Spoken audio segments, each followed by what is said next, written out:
It's my pleasure to introduce you to today's speaker. We're so excited to have Dr. Jill Shainhouse here with us. She's one of the advisors to our organization. She's our naturopathic advisor, and she works with a lot of women in our community. So I know she's familiar to a lot of you, but we're so excited to have her here today to broaden things. Jill, as we like to call her, is one of the few naturopathic doctors in Ontario to obtain the highest standard of training in naturopathic oncology, which is so important to our community. She's successfully completed separate board examinations to obtain what's called a FABNO designation, which is a fellow of the American Board of Naturopathic Oncology. And she has over 12 years of experience in clinical practice. She's also the owner and director of her own practice, Insight Naturopathic Clinic in Toronto. And as a naturopathic medical student, she noticed that there was a great need for naturopathic doctors that were well-versed in providing the safe and correct information and advice that patients who are undergoing chemo and radiation needed to really be able to kind of be involved in shared decision-making, really. And that kickstarted her interest in supportive cancer care. So Dr. Shainhouse, we know she strives to help cancer patients get safe and effective support during and after their conventional therapies, whether it's surgery, chemo, radiation. And her philosophy is to try to communicate directly with medical, surgical, and radiation oncologists or other healthcare providers at the hospital, like the pharmacists. And she's just really passionate about educating the public and bridging that gap between conventional and adjunctive oncology to provide her patients, people like you, with the best possible outcomes. So again, we are just so excited that she is volunteering her time tonight, and we want to welcome her, and she's going to kick things off with a presentation. Thank you so much, and thank you so much for having me today. I'm going to share my screen here, and should be okay here. Okay. That look okay? Good? Okay. So today I thought that I would sort of combine some of the most common things that I'm asked in my clinical practice, and I also received a whole list of questions from the group members, and so I tried to address all of those in the first set of questions, and I know there's some other questions, and we'll get to those afterwards. So what this is really is a review of evidence-based strategies to prevent recurrence and what the research really shows. I know there's a lot of naturopathic doctors out there that, they recommend all sorts of things, and a lot of these things might be really helpful. I really like to dig deep into the research and prescribe based on what the evidence shows. So that's what we're going to review today. Now, somebody had asked about exercise, and this would have been the first topic that I would have addressed anyway. It is the most important thing that you can do to prevent recurrence. And Ellen Warner, who I work with at Sunnybrook, I've been running an observation program for naturopathic interns for the last, maybe 8 or 9 years at Sunnybrook Hospital. She is extremely passionate about exercise and the impact that it has on recurrence prevention. I've tried to provide, where possible, the citations for all of the research papers that I've used to create these slides. A lot of the members did ask what research I used when I make my recommendations. So I did try to provide those citations for you, so you can go and read these articles. So a meta-analysis, which is a publication that looks at a number of studies, found that physical activity can reduce the risk of deaths caused by breast cancer by approximately 40%. So this is the largest impact of any lifestyle factor on breast cancer outcomes. And a lot of patients ask why, why does exercise really have that much impact? Well, we know that it improves body composition. So it improves our proportion of fat-free mass, which is our muscle mass, to fat mass. It improves our sleep. It improves fatigue, depression, anxiety. Also helps to maintain our bone mass, our bone mineral density. When we put a stress or a force through a bone, that actually strengthens the bone. And it helps to sensitize our insulin, which is very, very important. We want our insulin to be super effective and efficient at going after and grabbing, free-floating glucose molecules in the bloodstream and putting them away for later. And so patients often say to me, okay, well, how much do I have to do? especially if I've never exercised in my life, I don't like exercising. Approximately 30 minutes most days of the week is what we try to stress. So 30 minutes of a brisk walk, even 5 days per week, could help. We don't actually know the exact type that is the best type, but we think that any type of exercise that gets your heart rate up to a certain extent could be helpful. So a mixture of aerobic and resistance training, it's got to be something that you enjoy. Otherwise, you won't stick with it. One of the things that I recommend to patients who are feeling a bit stuck, especially patients who are feeling stuck post-operatively, is there's a program at Toronto Rehab, which is wonderful. And they have a group that meets at the Rumsey location, which is quite close to the clinic and quite close to Sunnybrook Hospital. And they have excellent resources for teaching exercise and just implementing really good they have seminars, and they have all kinds of strategies that they use to try to get exercise into patients' lives. And there's also the Wellspring Cancer Exercise Program.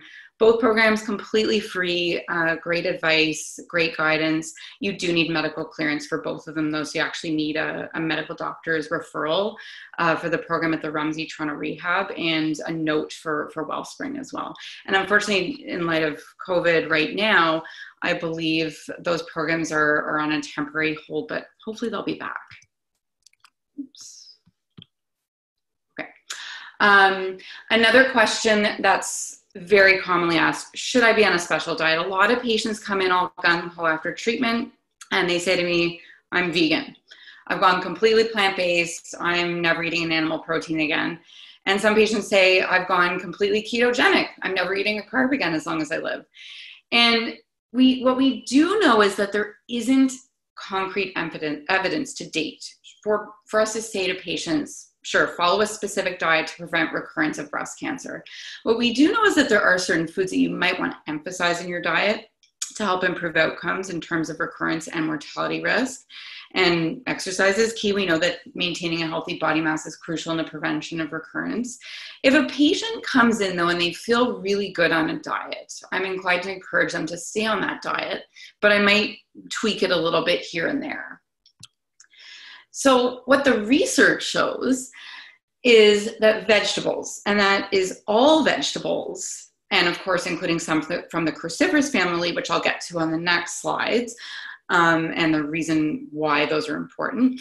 But vegetables, if you eat more vegetables, according to this observational study in 2011 called the WELL study, the Women's Healthy Eating and Living, high vegetable intake was associated with a reduced risk of recurrence, especially in patients who are on tamoxifen. Interesting. So those that consume the most vegetables had a significantly reduced rate of recurrence. So broccoli and broccoli family vegetables, we tend to tell patients to try to focus on these specific vegetables. Why? And those are the broccoli, cauliflower, kale, cabbage, Brussels sprouts, whoops, not boy choy, but bok choy, collard greens, and sprouts. Sprouts are like these little powerhouses that just have concentrated amounts of these, what we call isothiocyanates and glucosinolates. These constituents are what help to prevent cancer cells from growing.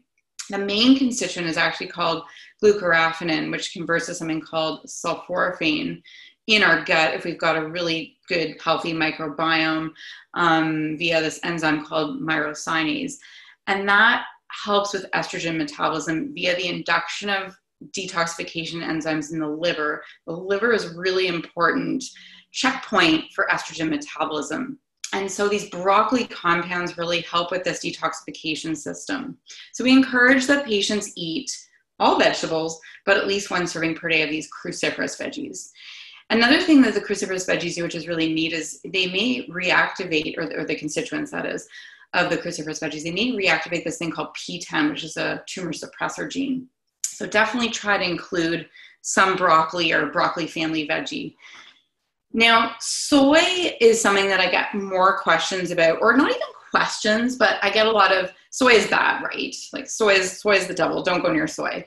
And that's not actually the case. And when I was doing a lot of lecturing at Wellspring, I noticed that they had a very generic recommendation to members who were going into the cooking classes, and they were doing a lot of soy-based recipes and encouraging patients who had a history of breast cancer to consume a lot of soy.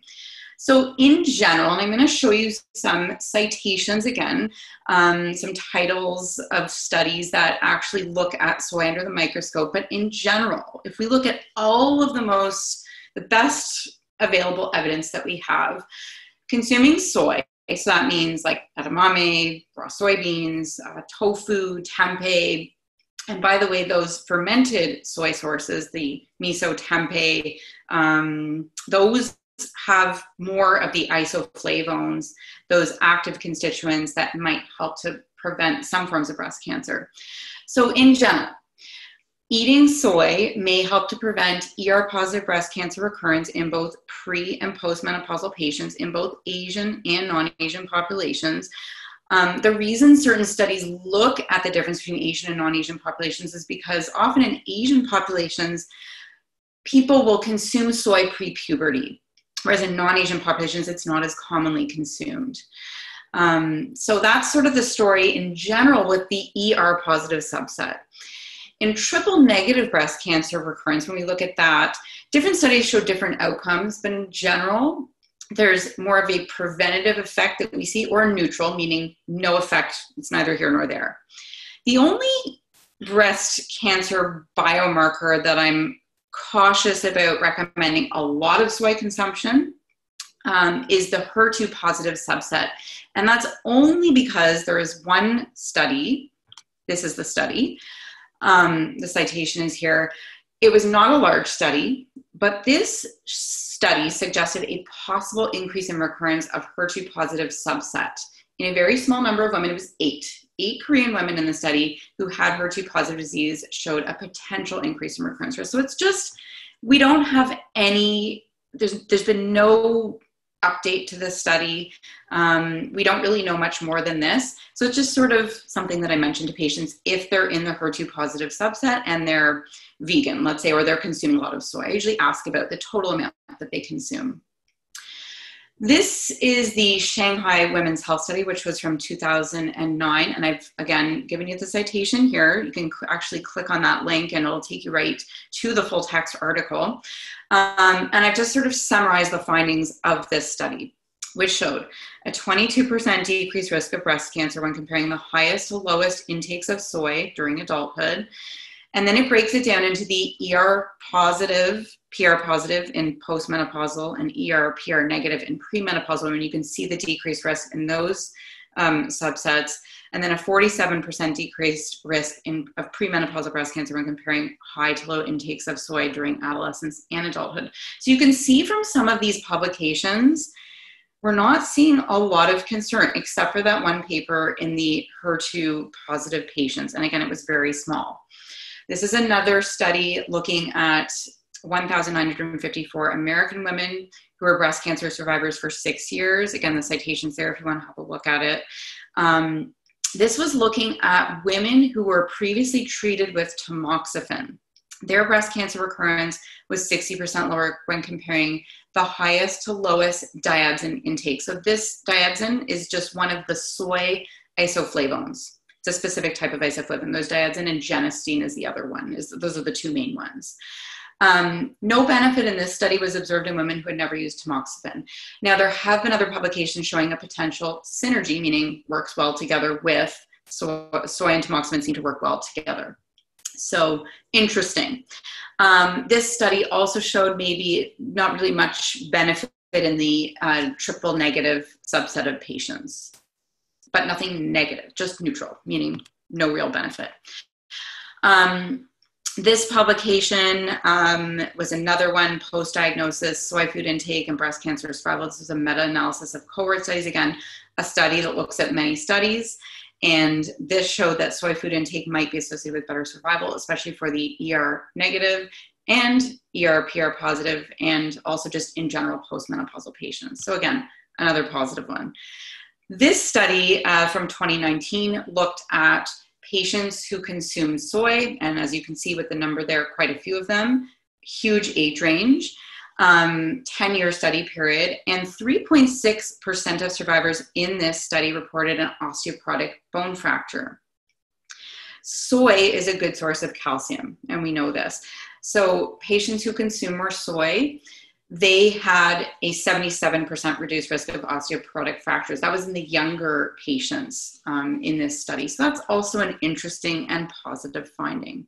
So in general, just to sort of summarize here, some other important little facts. Soy isoflavones consumed at levels comparable to those in Asian populations may reduce the risk of cancer recurrent in women receiving tamoxifen. Soy doesn't appear to interfere with the efficacy of tamoxifen. In fact, maybe it improves the efficacy. And it also doesn't appear to interfere with the efficacy of the aromatase inhibitors. So anastrozole, letrozole, exemestane.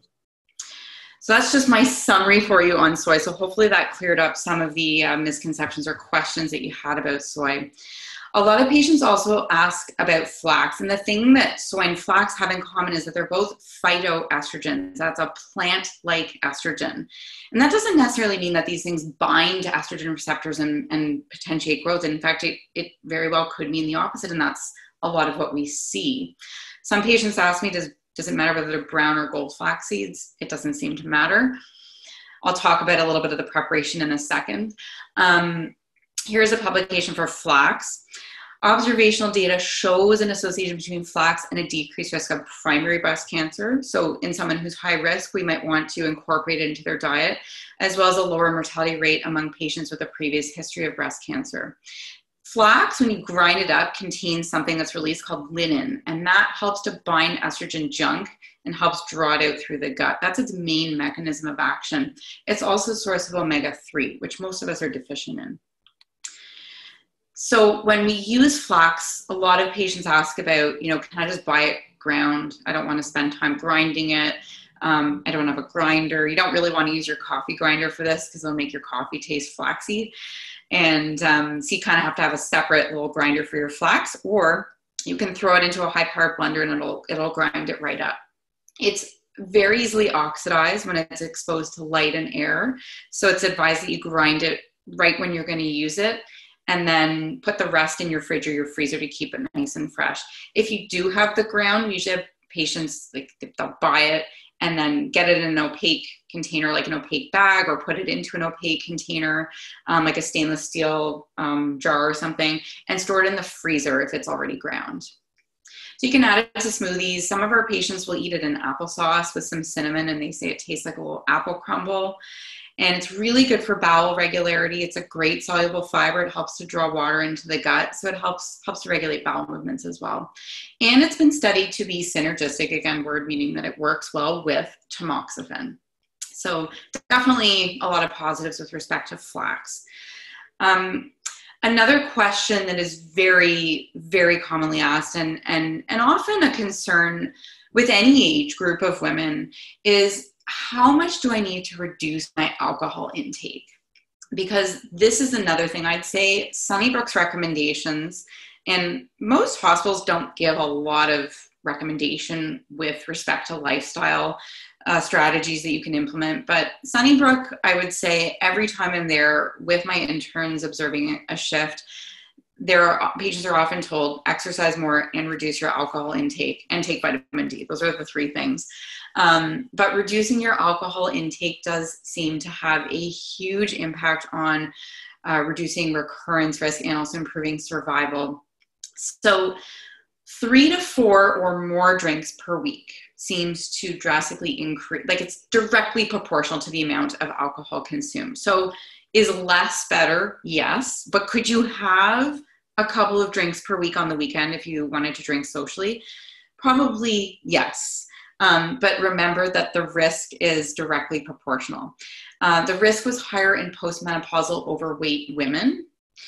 And I've given you again some more citations if you want to just sort of look at the evidence, if you're one of those people that likes to look at the actual studies.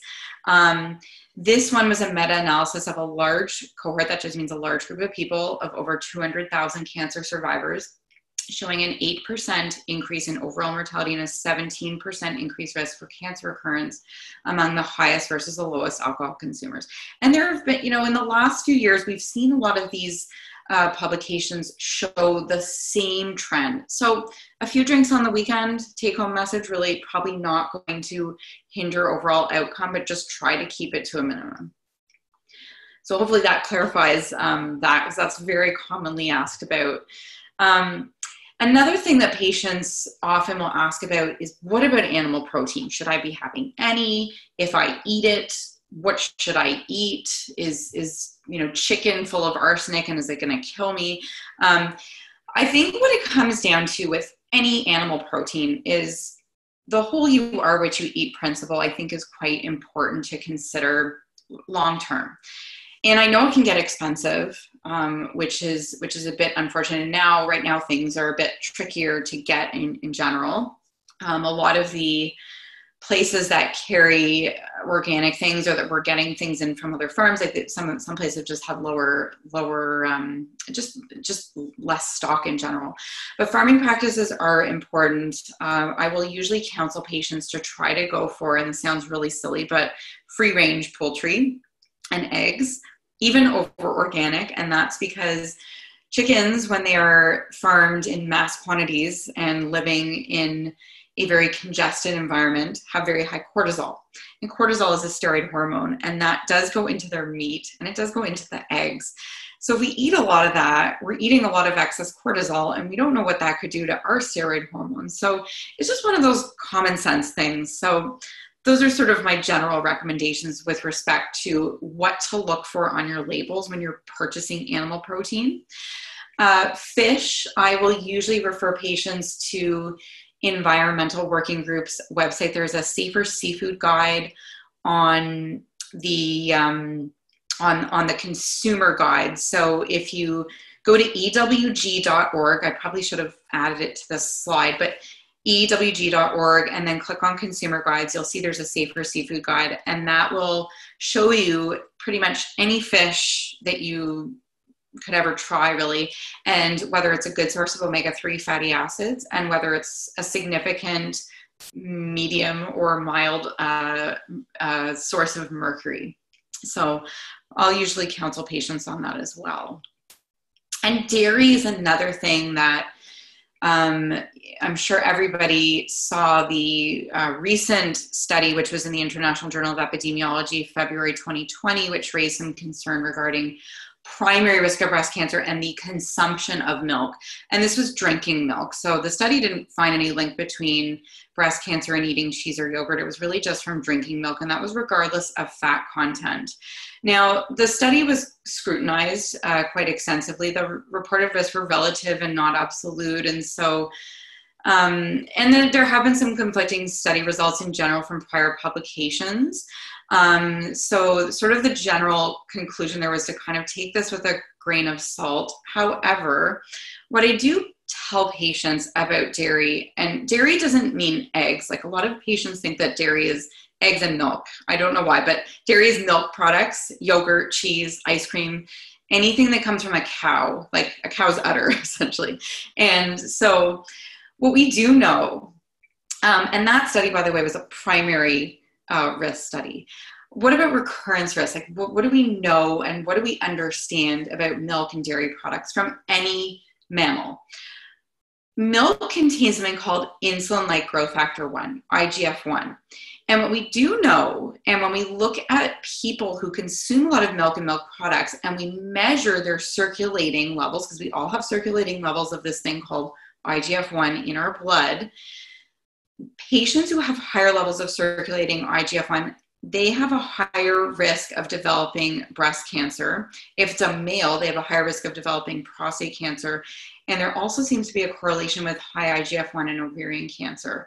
So this is a growth factor. So maybe this is why it contributes to, and this is sort of the speculation in these studies, why it could contribute to the growth of abnormal cells. And one of the things that I'll do is, if patients ask me, what other blood tests can I do to prevent, like, to sort of see if I'm healthy and to see how I might be able to tweak my diet, We can order IGF-1. You can do it through regular lab like Life Labs or Dynacare. It's not OHIP insured ever, so if you ask your GP to do it, it won't be covered, unfortunately. I think it's just over $100, but it's something that I might use to guide a patient if they say to me, I'm a cheeseaholic. I have to have cheese every day, and I love my yogurt, and I drink 3 glasses of milk a day. We can potentially run this test and determine how much they need to tweak their diet, and we can monitor that. So it's kind of neat that we can monitor that. So hopefully that clears up some of the questions about dairy. Another one that patients with triple negative breast cancer often ask about are blueberries.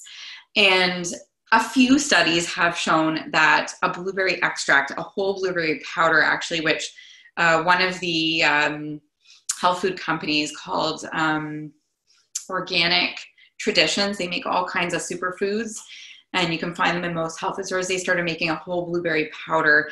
Now, these studies were in vitro and then in vivo in animals, indicating that maybe this whole blueberry powder could inhibit the growth and spread of triple negative breast cancer. So they're full of what we call anthocyanidins, bioflavonoids, antioxidants. So, I think they're a good thing to include anyway. Another neat food component is something called apigenin, and I usually recommend this to the HER2 positive patients. This plant compound seems to target the HER2 receptor, and it's in leafy green herbs like parsley, cilantro, rosemary, basil, and there's some herbal teas that you can take in your diet to get some of this apigenin as well. Chamomile and lemon balm, which are both great for sleep as well, are great sources of apigenin. And celery is another good source of apigenin. So those are the main sources that I've listed there. There are more. Another tea that I only recommend to my estrogen receptor negative group of patients is licorice, but I didn't put it on the slide because it's a phytoestrogen that has steroidal saponins in it. So we use caution with licorice root in patients with a history of ER, estrogen receptor positive breast cancer, but it is a source of apigenin. I also just wanted to quickly review the top supplements that have an evidence base behind their use to help with recurrence prevention. So the top one is vitamin D. And I would say the majority of breast centers are now recommending that every patient take vitamin D.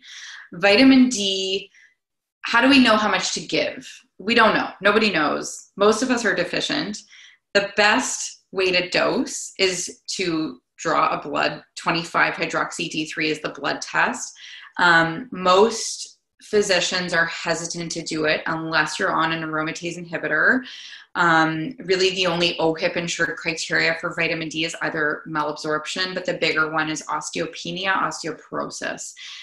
So some doctors will throw it in from time to time and it doesn't get billed to the patient. I think in my opinion, my clinical opinion, if somebody is in early menopause because they've been, thrown into menopause quickly from chemotherapy, I feel like they should, have OHIP criteria, but sometimes it's billed for. It's about $55 to $65, depending on where you get it done.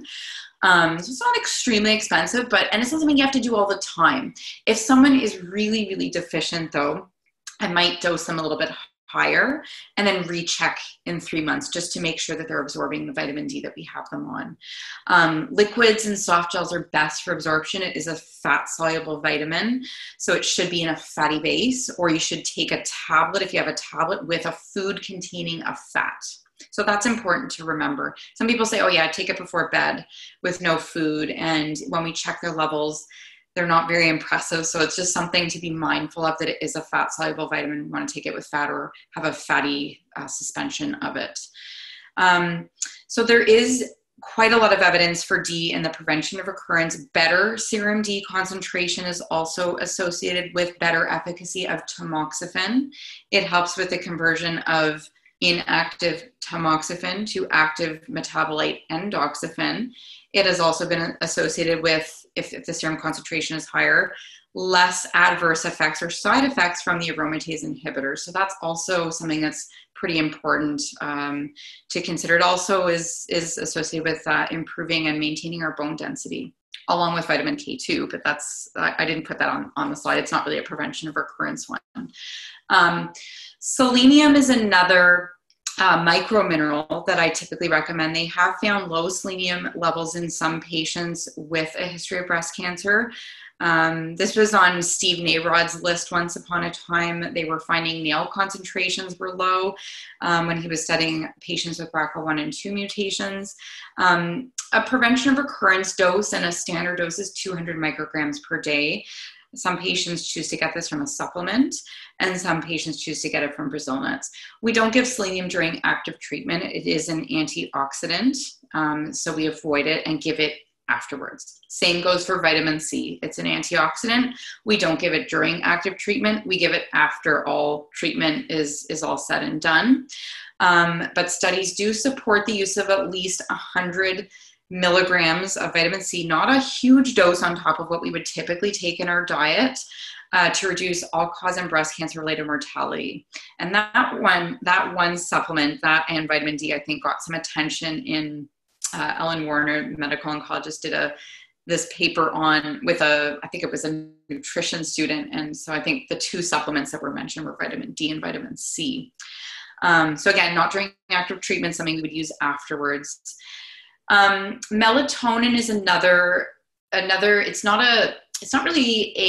actually a hormone that we produce from the pineal gland, which is a gland in our brain that sets our sleep-wake cycle. But we have seen very low levels of melatonin in a lot of patients with a history of breast cancer. We know that patients who have done shift work also have a higher risk of developing primary breast cancer. Melatonin works as a selective estrogen receptor modulator, and it has been shown to be synergistic with tamoxifen. So patients who are on that long term I think there's enough evidence to support the use of melatonin long term as well. I dose according to tolerance. So it is safe to take long term. There isn't any negative feedback from the pineal from taking it, or it's not like thyroid hormone. If you take thyroid hormone, your pituitary is going to secrete less TSH. It doesn't work that way. So we dose according to tolerance, really. If someone was on 20 milligrams during radiation, because that's the studied dose as a radiosensitizer, and they say, I'm sleeping really well, do I have to go off it or can I continue it? We will often continue it if they do tolerate it well. Another one that we'll often touch on is probiotics or probiotic foods, depending on what's going on with the microbiome in that patient's gut. And sometimes we can tell what that looks like based on their digestion. But I always implement fermented foods, not always a probiotic capsule, because I like to minimize capsules if I can, and try to have patients get things through their diet if possible. Fermented foods are things like kimchi, sauerkraut. I usually use coconut kefir. Those are just some examples of fermented foods, and that's a source of probiotics. It's so important to keep the microbiome healthy in our gut to properly metabolize hormones. So those are the top supplements. And then I just wanted to sort of review quickly a couple of other things that we tend to come across. We come across a ton of fatigue post-treatment. And so what do we use for that? Obviously, we'll tell patients, we'll assess their sleep and make sure they're sleeping well. We'll assess their exercise and make sure they're exercising enough, because that can, even if they're really exhausted, help to improve their energy level. We will use adaptogen herbs as long as there's no issue with the medication that they're on. So if they're on a hormone therapy long-term, we might just do a quick cross-referencing to make sure that that adaptogen, and the two I've listed here, withania, which is also known as ashwagandha, or holy basil, which is tulsi. There aren't many drug interactions with those two when we're talking about prevention of recurrence. So we do use a lot of that, and it's quite effective. We also usually assess for nutrient deficiencies and anemias. We'll do CBC, hasn't been done in a long time. I'll usually assess that in practice, and also ferritin, which is iron store, B12. Sometimes patients' thyroid will go wonky post-treatment. And so I'll often check that as well. So we sort of just dig a little bit deeper, right? Post-treatment, you see your medical oncologist and they're probably like, oh, it'll take a year for you to get back on track, right? But we try to sort of look for a root cause of, okay, well, sure, the patient's tired maybe because they did go through all this treatment, but we want to look for the reason why. And just sort of a reminder there that no herbal agents should be started without the advice of a licensed healthcare professional. So I know that you can get these things in a health food store, but I just would really encourage you to try to see someone who really knows what they're talking about before you take any herbal or any nutraceuticals. So that is, vitamins, minerals, herbals, anything really that you can buy in a health food store should really be a prescription especially if you're on an ongoing medication or you have a significant health history. I think the people in health food store, they're very well-meaning, but we don't know what their education and background is, right? And sometimes pharmacists will be very well-meaning, but give you some sort of weird feedback with respect to drug-nutrient interactions. So we use the same programs that pharmacists use, but you have to really look at the references carefully because sometimes an interaction will be flagged and it's not an interaction, it's actually a synergy, but you have to actually look at the source. Somebody had asked about pain and inflammation, so I wanted to just quickly address that, and then I think after this we can open it up to more questions. I will also additionally test C-reactive protein and lactate dehydrogenase just to sort of get an indication of overall inflammatory load and burden. And then we treat based on what we see. Now, sometimes those won't be elevated, but a patient is really complaining about significant pain, let's say joint pain, as a result of an aromatase inhibitor, which is very common. Some people even get joint pain with their tamoxifen. Some of the things that we would use are omega-3s. We might use curcumin, but that one is a little bit of a bigger concern for drug interactions. Curcumin is turmeric extract. We use ginger, less drug interaction potential there. We've been using a lot of something called serrapeptase, which is an enzyme that has pretty profound anti-inflammatory effects as well. So I just thought I would mention those things just to sort of give you some ideas. And dose really depends on the patient and the degree of symptoms that they have, or if one of those testable items, the C-reactive protein or lactate dehydrogenase, one of those inflammatory markers comes back elevated, then we would certainly, we may even consider referring the patient if there is a concerning number there. So hopefully that answers some of the questions. I will maybe stop screen sharing here, and then maybe we can have some more questions, MJ. Yeah, thank you so much, Dr. Shainhouse. So much great information, and really cool to see that it's backed up with studies and that there's research happening in this area as well. I know that brings comfort to physicians and patients alike. So we did take a few questions in advance of your talk, and so I could just run through a few of them. I'm sure everyone has tons of questions, even though you covered a lot. But one that we kind of thought we'd start with is, in your presentation, you talked a lot about recurrence, preventing recurrence. Right now, we're in this time of a lot of talk about how do I boost my immune system, COVID, people are talking about immune systems. So is it the same things that prevent recurrence that boost the immune system? Is it just more of the same, or is there anything kind of special that you would want to call out? So there's quite a few things that that we've been recommending for general immune, just generally immune boosting items. And some have more antiviral components than others. When we talk about general immune boosting things, I tend to use a lot of astragalus in clinical practice. That's an herbal agent. Again, use very careful cross-referencing if you are on a medication long-term. Astragalus doesn't have a lot of drug interactions that I can think of off the top of my head, but it's an excellent immune supportive herb and also antiviral. We've also been putting some patients on zinc, which is really doesn't interact with much. It can cause a bit of nausea if patients take it on an empty stomach, but has a bit of antiviral capability. It's good for immune support. So if a patient comes in and they're immunosuppressed post-treatment, let's say, or they're just more concerned, or they're having treatment and they're concerned, zinc is typically a safe thing, but just we've got to watch the nausea. Taking it with food can help a lot with that. Vitamin C, not if they're on treatment, but if they're off treatment, certainly.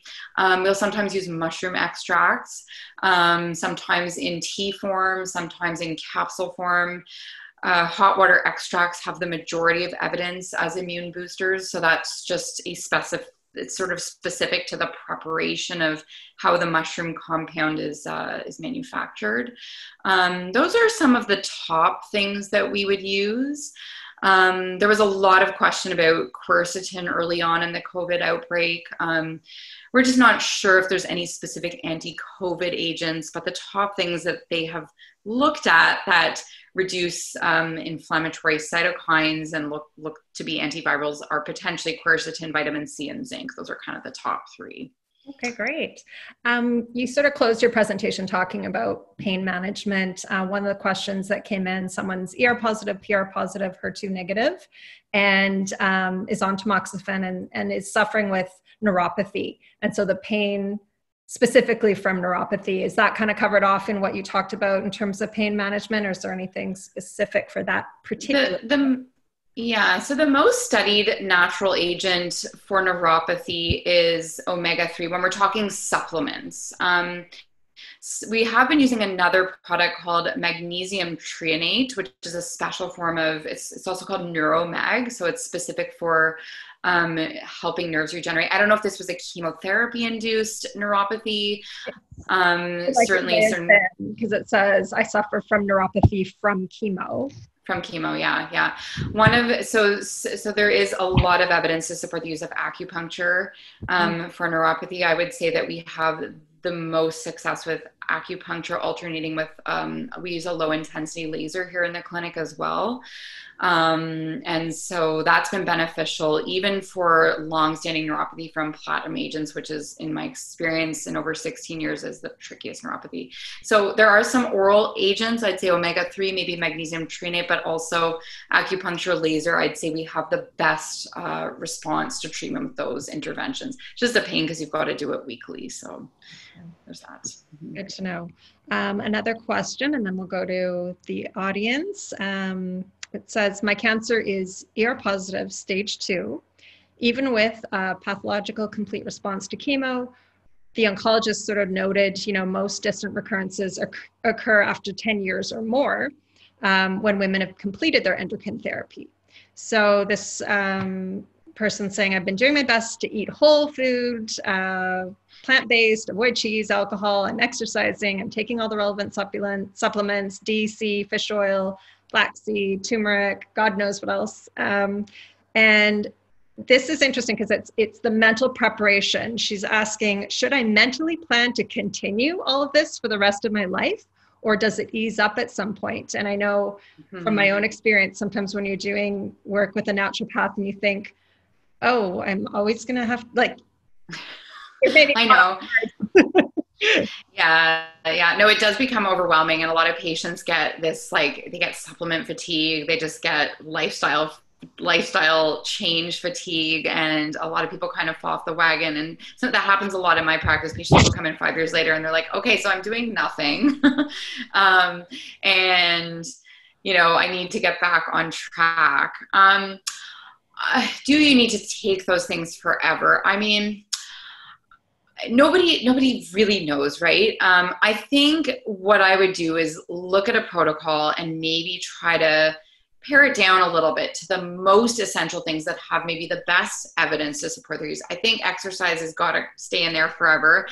As I mentioned with alcohol, if it's limited, it's unlikely to affect your recurrence that much. It's just more anything in excess. But I think in terms of just being smart about even a minimalistic approach with the most important things, might be a good idea to continue on some, but maybe not all of those things. And I think it depends on the patient too, and that's why I sometimes will do some extra blood work one of the things we've been looking at is our neutrophil to lymphocyte ratio. We do kind of try to dig a little bit deeper in terms of trying to find deficiencies. And so we're big on trying to fix the body as a whole to try to prevent recurrence. So I think it really sort of depends on how things go. But certainly some of those things, you might be to your benefit to stay on, but maybe not all of them. I know often with just general risk reduction studies for getting cancer in the first place, the fine print's like, these are measuring someone over their entire lifespan. So if you want to get a higher percentage, it's doing that exercise for the rest of your life. Yeah. But we know that exercise is so good for like so many other components of health, right? We know it's good for our heart. And if we are looking at, if we're looking at the big picture like that, right, in that light, I mean, if a patient has been thrown into early and sudden menopause, we really want to be proactive about protecting the heart too, right? We need our heart. It's really important. So, there are certain things that we need to keep in there for multiple reasons, right? Yeah. Yeah. Okay. So Shauna, are we going to try to figure out, or I'm going to maybe throw it over to you and we're going to test this. This is our second live Zoom that we're doing, second Rethink Real Talk live Zoom. And we are testing people asking questions directly to you. Yeah. So I see that someone has their hand up in the audience. And so I'm going to take Lita off of mute, and then you're welcome to ask your question to Dr. Shainhouse.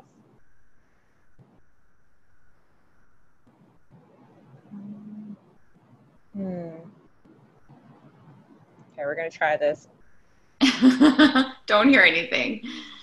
There we go. Hi, Lita. Sorry, you are on video. I didn't realize that would happen. I think she's muted though. Yes, she is. You guys there. There we go. Hi, Lita. Hi, how are you guys? Good, thanks. How are you? Good. First of all, I just want to say thank you for this session. It's been super helpful. Thank you for all the presentation, and you answered, I think, a lot of questions that I had. You're welcome. I do have one question I wanted to ask you. So I was diagnosed with stage 2 invasive lobular carcinoma, ER/PR positive, HER2 negative back in March. I had a mastectomy in April. Then they did the Oncotype DX test results, and it came back as a 15, which is low. And so they told me I don't need radiation or chemo, which I was happy about. But my oncologist wants to put me on tamoxifen. However, I'm not sure if I'm comfortable taking tamoxifen because I've done some research and just read about some of the side effects that it has. And it seems like there's some like heavy side effects, like, I don't know, like stroke, decreased bone density, hot flashes, uterine cancer, blood clots, depression, etc. And my oncologist said that with the mastectomy alone, my 10-year survival rate would be 91%. And if I take the tamoxifen, that goes up to 93%. So it's only like a 2% increase, but all those heavy side effects. So I wanted to kind of ask your opinion of what do you think about like seeing an ND, like someone like yourself, and partaking in natural alternatives instead of tamoxifen? Okay, so that's a good question. That's a very common question. So naturopaths don't provide an alternative to standard of care. But a lot of what I do ends up being a lot of counseling along, like I think because medical oncologists will give you the numbers and they'll tell you what, percent benefit a drug will provide for you. And then I sort of go a little bit deeper and we talk about that. The risk of clot or stroke or heart attack is quite low. It does go up in smokers. So patients who have a history of smoking, who smoke right before their diagnosis, is a little bit of an increased risk of that. Endometrial cancer is the other concern that a lot of patients have.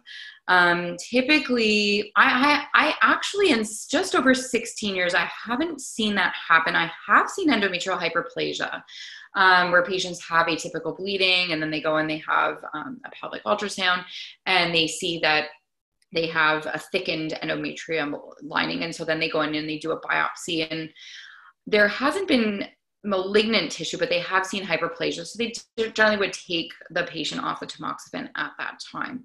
Generally, the side effects with tamoxifen are more hot flashes, mood swings. Those I would say are the top two that my patients generally complain about.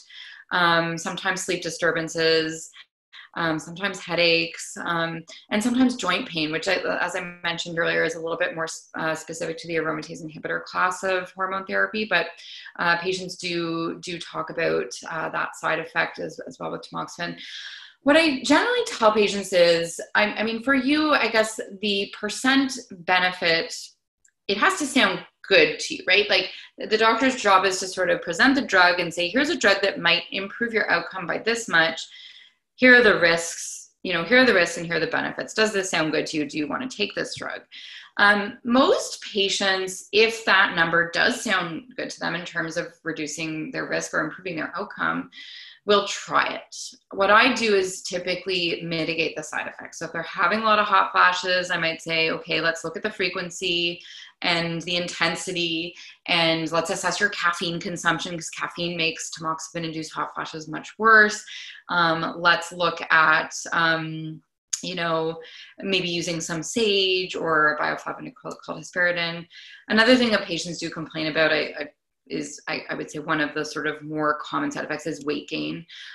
So that's another thing that we generally talk about is eating habits and pattern of when they're consuming food and exercise and that sort of thing. So I do more counseling alongside. If a patient says to me, I've tried it, I hate it, I don't want it, it's like ruining my life, then it obviously is well documented that the patient knows that the conventional route is what they've been recommended and they understand that. I will try to assess their hormones on another level. We do something called a Dutch hormone test, which is a dried urine hormone panel. It is not conventionally medically recognized. It's a naturopathic test that looks at good to bad estrogen ratios. And if a patient declines their hormone therapy, I might look at their estrogen metabolism under a microscope, and we just do our best, although making sure that the patient knows it's not an alternative to the standard care, to try to improve their hormone metabolites. Does that make a bit of sense? Yeah. Yeah, makes sense. Okay. Thank you. You're welcome. Thank you, Jill. I probably shouldn't chime in. I'm not a doctor, but just pregnancy and planning families around tamoxifen is something as well. Yes. Yes, definitely. Do you mean going off of it or going on and off? Okay. Did somebody ask a question about that, or? No, I'm just chiming in and probably inappropriately. Oh, okay. She was asking about tamoxifen and sort of trying to weigh, this whole idea of shared decision making. Oh, yes, yeah. Consider as well that if she's on it for 10 years. Yeah. To get pregnant, right? Right. And I know that, so that's an important topic. I'm realizing that not all patients are referred to oncofertility probably before their treatment starts. Sometimes there isn't enough time, but we're just sort of, if I see a patient and they haven't started treatment yet, I usually will refer them for that. Working mostly with Dr. Warner and Dr. Jerzak and seeing a lot of young women, they do typically refer them. And if a patient is on tamoxifen, and the plan is, 10 years or whatever hormone therapy, they I've heard some pretty wacky things, like one doctor wanting their patient on it for 7 to 8 years, and by that time they'd be well over 40, and it just didn't make sense timing wise. I've been actually sending patients for second opinions. So Christine Breslin's another, excellent person to speak to. And the majority of our patients see Karen Glass if they can get in to see someone at one of the fertility clinics. But generally the oncologists are saying, let's do, depending on what their pathology look like depending on what the bottom line was, let's do the hormone therapy for maybe X number of years, and then you come off it for X amount of months, and then we kind of see where things are. I am seeing a bit more of that, probably with Sunnybrook and with Bresden's patients, certainly. Yeah. All right. Yeah. Derail the conversation a little. Yeah. All these things are connected because they're all connected. You're working with people. Yeah. Okay, Shauna, do you want to take another question? Sure. This time I'll take one from our Q&A box. So we have a question here that's a general one about studies and kind of understanding them. So when they compare pre and postmenopausal women, does it matter whether the women are postmenopausal naturally or if the menopause is a result of cancer treatment, including an oophorectomy?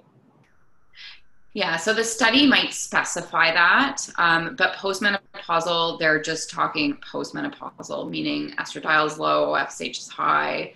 So that could be, age-related menopause. It could be chemically induced menopause, from ovarian, from chemical suppression, oophorectomy, doesn't matter. Okay, great. Okay, so I'll take another one from our question and answer box. So you touched on turmeric in your presentation, or the curcumin. Curcumin. So it's saying, is there a certain time? Actually, sorry, I misread that one. So this one is actually about vitamin D. Okay. Should you be combining calcium and vitamin D? What is your take on that? So it depends. Calcium is very commonly prescribed for bone health, and it still is, especially if a patient has been prescribed zoledronic acid or Zometa or Exgeva or denosumab. Sometimes those drugs will make the serum calcium go down a bit.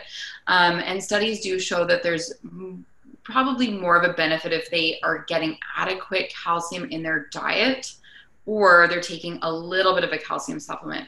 But as soon as you start to take too much of a calcium supplement, it doesn't know where to go, and it unfortunately ends up in our arteries as the majority of atherosclerotic junk.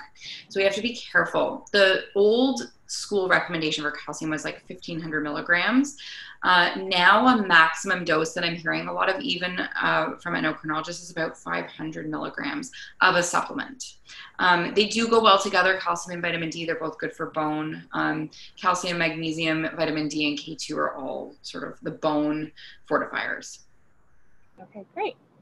I'm going to now look to our Facebook Live. There's been a few questions that are coming through there as well. So this one is, hi, Dr. Shainhouse. Thanks for your time. You've mentioned zinc and vitamin C and not using them during quote unquote active treatment. So does that include tamoxifen? Is it okay to take zinc and vitamin C when just on tamoxifen? Yes, it is fine to take both of those while on tamoxifen. And zinc, you could probably take zinc on most chemotherapy regimens as well. It's just the nausea-provoking capacity would concern me a little bit.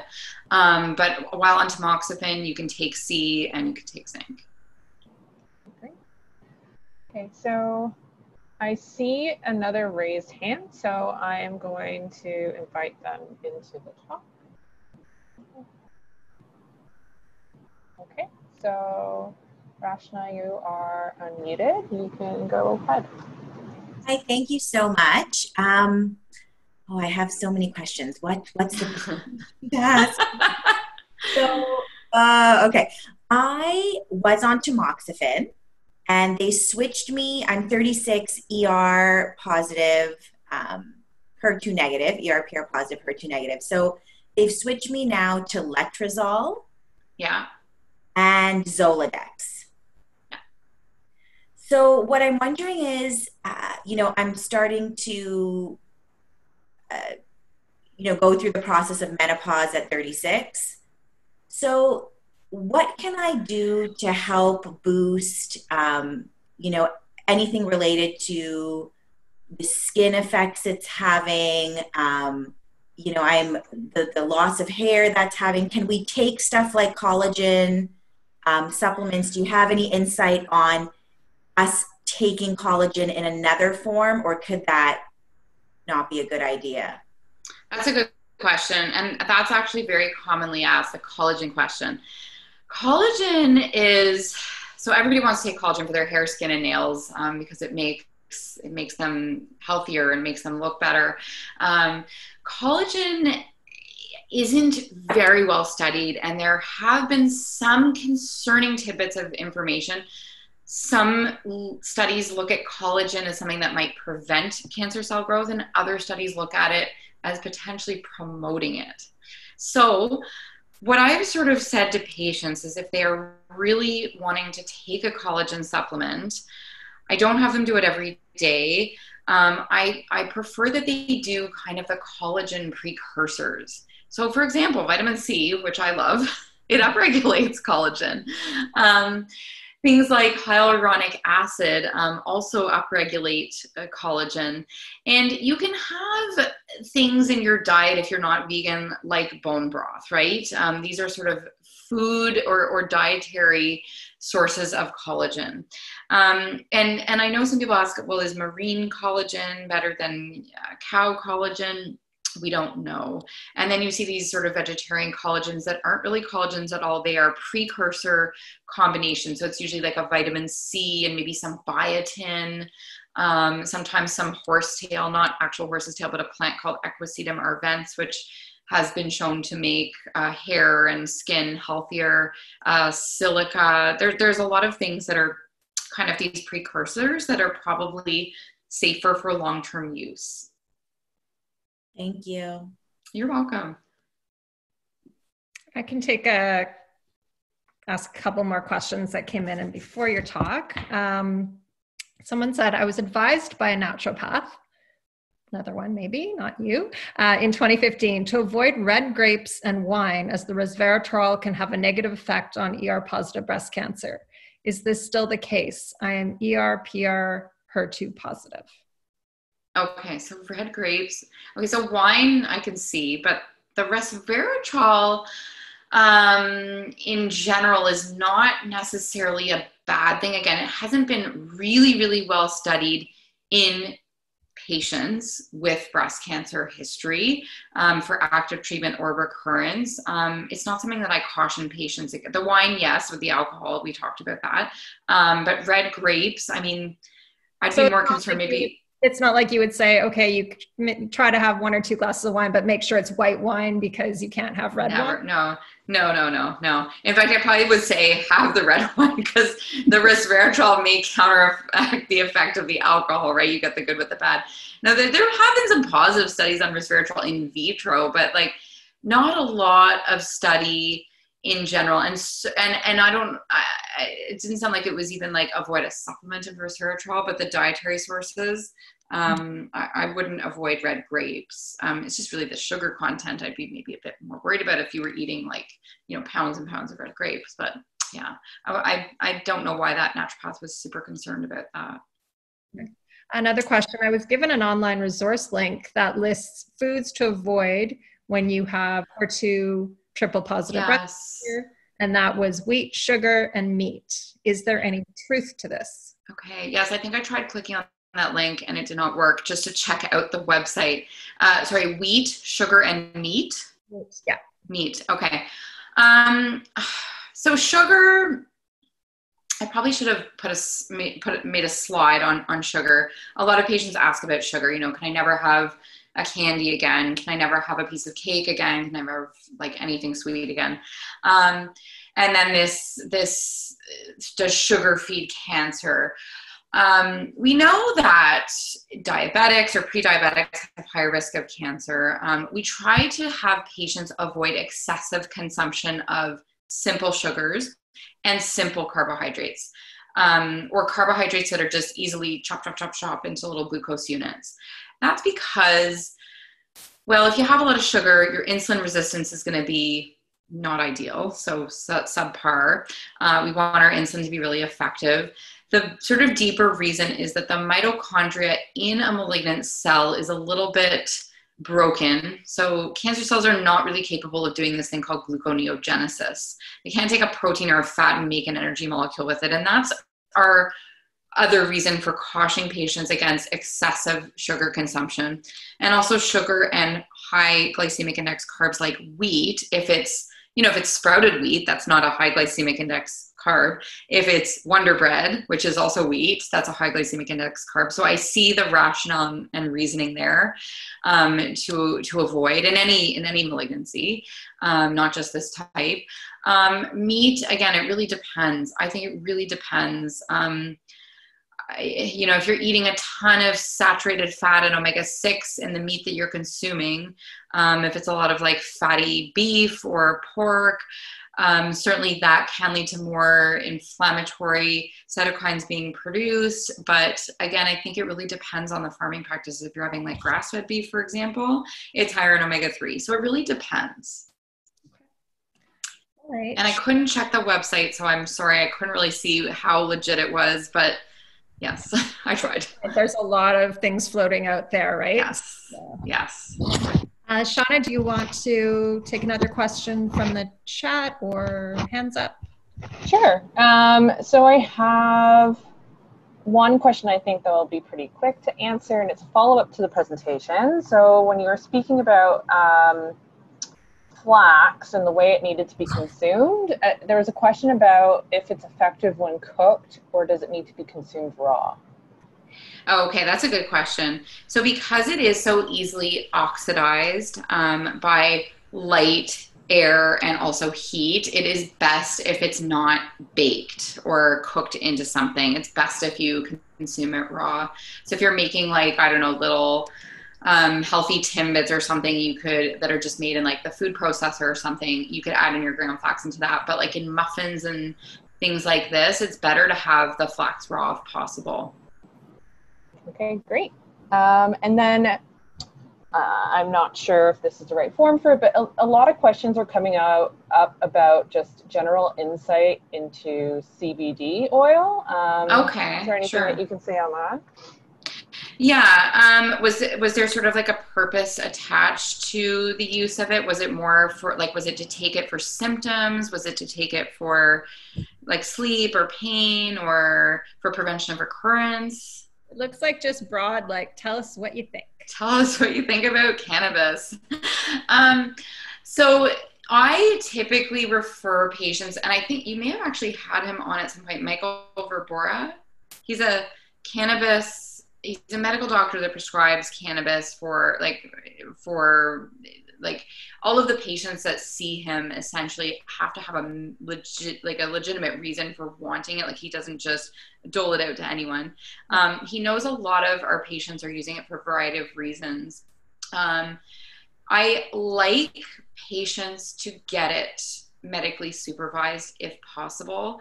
There does seem to be a difference between what they can get in the dispensaries and the store, because anyone can get anything now, and what's available through a medical provider. If patients or members aren't familiar with that method of getting it, basically you see a physician, they do an assessment, they're doing obviously all telemedicine now, and they determine what's best for you based on symptoms or just based on your goals or your treatment goals. And then they set you up with a licensed producer, and they're big on the liquid oil preparations or soft gels over smokables in terms of and in terms of the recommendations, like I say, everybody reacts to it so differently. So I just find that medical guidance is really helpful. If someone reacts to something really poorly, they might just need a tweak in their prescription. And the licensed producers have the highest level of standardization on their product. So I do really encourage patients to see a medical provider, which has to be a medical doctor. So naturopaths can't prescribe it. But I will tell you that the majority of my patients are on it at one point or another in their treatment, whether it's for sleep or pain, and some patients are just on it with that. If they have a little bit of anxiety and it just kind of takes the edge off more nicely than anything else they've tried, I don't see any harm in that. There is early evidence that perhaps the constituents, both CBD and THC, may have a beneficial impact on a rogue cancer cell, right? This is sort of very early stages of evidence, especially with these preparations and the Phoenix Tears preparations. You can't standardize those, and we really don't know much about them. So yeah, well, hopefully that's helpful. Maybe there's going to be future opportunities to study things easier now. So for sure, yeah, definitely. Yeah. One question that's jumping out at me that's in the chat. We've talked a lot, or you've talked a lot about risk of recurrence and things that you can eat to help, or eat or take to help prevent risk of recurrence. Is it the same if you're metastatic? So you've had the recurrence, you're now stage 4. Do you need different considerations for some of these supplements, or would it just be the same as your inactive treatment? Well, when it comes to supplements, it might be a very different scenario, you know, because a patient might be on something like a CDK4/6 inhibitor, let's say, right, with an AI and a bone strengthener. So we're going to have very specific considerations to those drugs. And, you know, the things that, you know, with CDK4/6 inhibitors, we see a lot of low white count, low neutrophil. If it's ribo versus palbo, we have to address cardiotoxicity. So there's, you know, I try to manage alongside the treatments that are being given and what's specific in terms of side effect management. When it comes to the dietary considerations, I would say they're very similar. We have experimented with several things in some metastatic patients. We've played a little bit more with intermittent fasting, as per Dr. Longo's work. So we've done a little bit of that. So that might be a little bit different. But there are some similarities, but also differences in terms of the management depending on, and that was just an example of potentially a hormone positive metastatic patient. Thank you. So we have another question that's come in from Facebook, and it's around dairy and any dairy alternatives that you would recommend. Is there an advantage of certain nuts over others for estrogen-driven breast cancer in particular? So like almond milk versus cashew milk, etc. Okay, so yeah, I guess there would be, like, there's not a ton of fat in nut milks. Like if you look at the nutritional breakdown, the thing with the dairy alternatives is you have to have a pretty happy gut, I find, to be able to tolerate them all, because there's a lot of gums and stabilizers added to a lot of these products, right? So guar gum, locust bean gum, they used to add carrageenan into everything, but there was a lot of scrutiny over that. That's a seaweed derivative that they were using as a binder. A lot of the products are fortified, though, to contain some of the things that cow's milk would, like with calcium, for example. Some have some vitamin D and zinc in them. Is one better than another? I just usually have patients look at the ingredient list. Less ingredients is better. They do have products now like Simply Almond, which is just, it's almonds, water, and sea salt, and I think that's it. There are also some coffee. There's a barista blend by Earth's Own, which is a gluten-free oat beverage, which just has some minerals and oats. And it froths a little bit better, so some people like that one. And the ingredients are quite good in that without the gums and the stabilizers. And really the concern there is just overall gut health, and what could that do to our microbiome over time if we take a lot of those things as alternatives. There is a yogurt alternative I'll mention that's quite good too, and they've beefed it up with a bit of protein. Riviera brand makes a coconut culture, which is kind of nice, and there's a fava bean concentrate in it, so they've kind of upped the protein in there as well. And they also make a kefir, which is good. So hopefully that answered that question. I sometimes have patients make their own almond milk. It tastes really good, but it's not stable in the fridge for much longer than about 5 days. Great, thanks for that. I think we are probably coming up on time soon, so maybe just a few more questions. But I do see, in relation to your intermittent fasting comment, a few questions have come up around that, so maybe we could group a few of those together. Sure. just, I guess, on a higher level, we've seen a bit about intermittent fasting. Do you find that it's valuable for patients in a broader sense? And then you mentioned it in a metastatic sense. So what makes you mention it there specifically? So it depends on the patient. And it often will depend on if they're having treatment or if they're not having treatment. The evidence around during treatment is there's some evidence that shows that intermittent fasting with things like water and broths and juices that are like green juices, not a lot of carb, can be helpful in terms of improving the outcome. In metastatic setting or in a patient who is having a major metabolic slowdown, I find that intermittent fasting is the best metabolic jumpstart. It really helps with the insulin sensitization. Certainly in a patient who's having the opposite issue and they're losing a lot of weight, or they tend to have a very slender body type, I'm not a huge proponent of intermittent fasting, but it definitely has a variety of applications. So as a metabolic booster, as an insulin sensitizer, as something to reduce that insulin-like growth factor 1. So it sort of really depends on the individual case. Okay, great. Just seeing what we can cover here. Okay, so this is one that comes up a lot about our veggies and our foods that we eat. Do they need to be organic? This person asked specifically about blueberries, but veggies, fruits in general, nuts. What's the rule there in terms of buying organic? Okay. So again, I urge patients to look at the consumer guides on Environmental Working Group. What this group has done is that, so they're a database. It's a collection of toxicology information, and they presented it in a very user-friendly way for consumers. And so one of the famous lists that they have is the Clean 15 and the Dirty Dozen. So the what to spend money on organic and the what not to waste your money on, like you don't need to buy organic. So in general, the Dirty Dozen are things like leafy greens, strawberries, apples, pears. Blueberries are kind of on that list as well.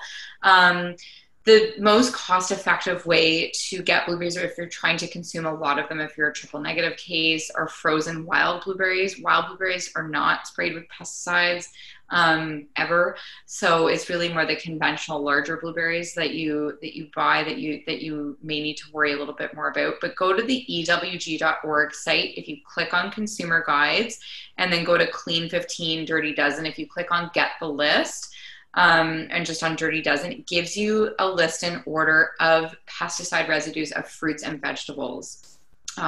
So in order of highest pesticide residue to lowest pesticide residue. There's a couple of start items on the list too, and those aren't really concerning for pesticide residue. They're more concerning for genetic modification. And they're like weird, like corn, we all know that corn tends to be genetically modified unless otherwise labeled, but papaya was one that I found was strange. So have a look at the list, but in a nutshell, it's things like leafy greens, strawberries, apples, pears, a lot of the berries. Those should be organic if possible. Great. And then one of our last questions here, we have a few people asking kind of in the same theme, again, about turmeric and curcumin and drug interactions. You kind of mentioned that in your presentation, so just being a bit more specific. So is it okay to take with tamoxifen? Another person has asked about curcumin and aromatase inhibitor, and then about curcumin and CDK4/6 inhibitors. Oh, CDK4/6. Okay.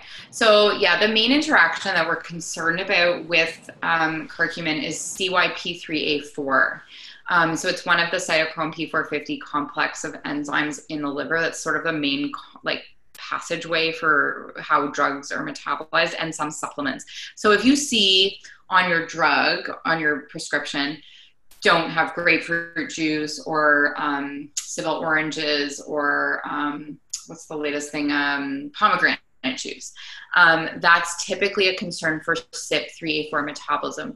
Now, I've spoken to some pharmacists about this, and so tamoxifen in general is CYP2D6. It's a different metabolic pathway.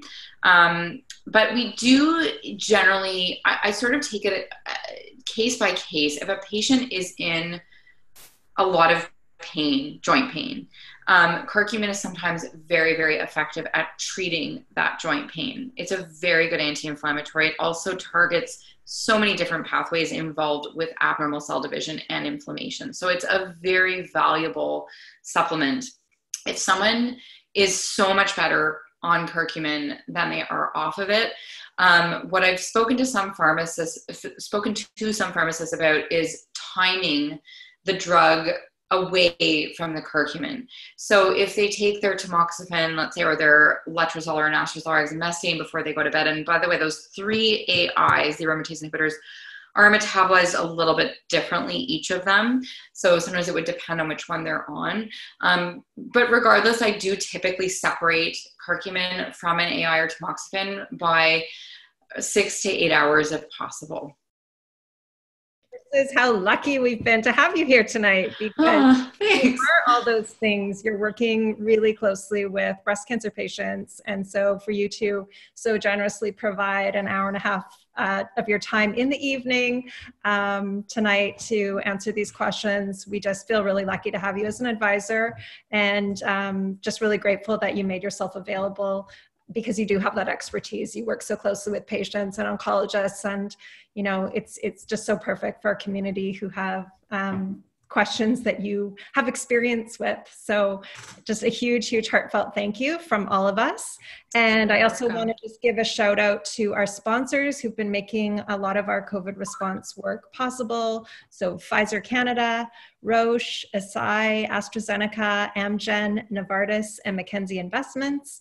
Thank you to these sponsors. We're able to do programming like this and a lot of other things we're doing. So thank you, everyone. And thank you, everyone, for being here and participating and asking questions, because we will mine through all the questions and answers, and it'll, you know, we can turn this into content and try to make sure people have access. And I saw a lot of people asking about your presentation, so we can figure out if we can share that. Sure.